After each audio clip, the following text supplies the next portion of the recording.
having a little trouble staying awake. Her husband, number 3, I think, had just skipped, taking with him the family fortune, consisting of $186, a gold ring, or so she said, and a diamond brooch, which was more likely zirconium. She wanted me to find him, like I'm some kind of magician. Fact is, I hated those kinds of skip-trace numbers. They were a royal pain in the ass. I even preferred repoing cars, which was how I spent most of my time. Cars you find either parked out on the street or stashed away in some garage. People can be anywhere. They move around.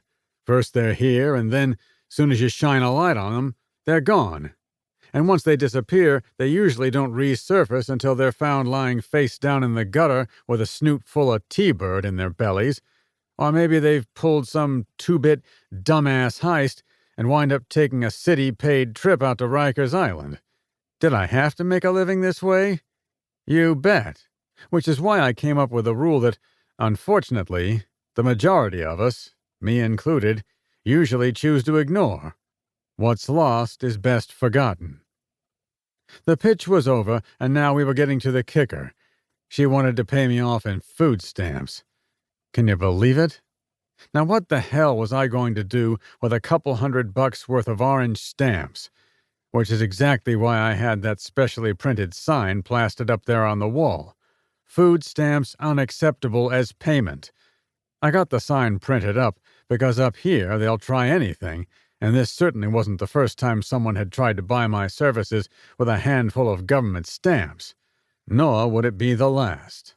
I could just see myself waltzing into the neighborhood bodega and trying to pay for a cup of coffee and a buttered roll with a fistful of those orange stamps. A fine specimen like me.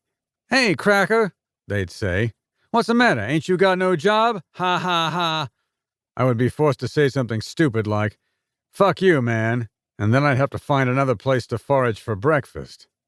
But then, signs mean nothing to people. They walk when it says, "Don't walk," and they smoke when it says, "Don't smoke."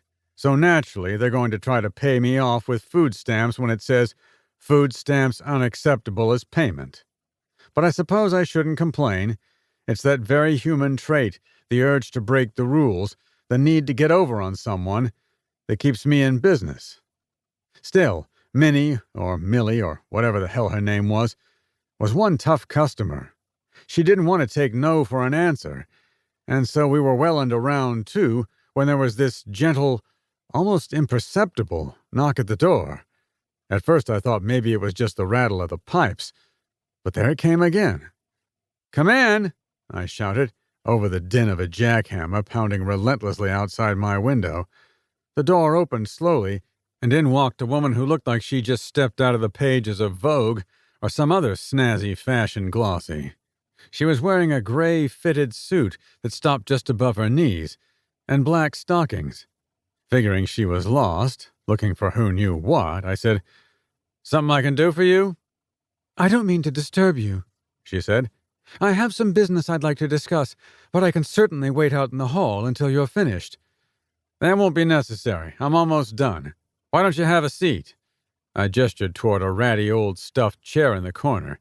She sniffed at it and passed. I couldn't blame her. The chair was something I'd rescued from the street before the Salvation Army could get their hands on it. But I wasn't out to impress anybody. People came to me because they didn't have any other place to go, and because, in the end, I usually wound up taking their crummy food stamps, which is exactly what I agreed to do with Millie just before I hustled her out of my office with a promise to find her good-for-nothing, globe-trotting husband. "How can I help you?" I asked, turning to my next victim. "My husband is missing, and I'd like you to find him," she said. La-di-da. Just like that. All business, no tears, no alibis, no sad stories, no long, drawn-out prologues. It was as if she'd just misplaced a piece of jewelry and was asking the upstairs maid to take a look for it under the furniture. I couldn't help thinking what a wonderful, wacky world it was, where the Millies and a woman like this were both in essentially the same boat. "Well," she said, "yes or no?" "Maybe we should start at the beginning." "Hi," I said, sticking out my hand.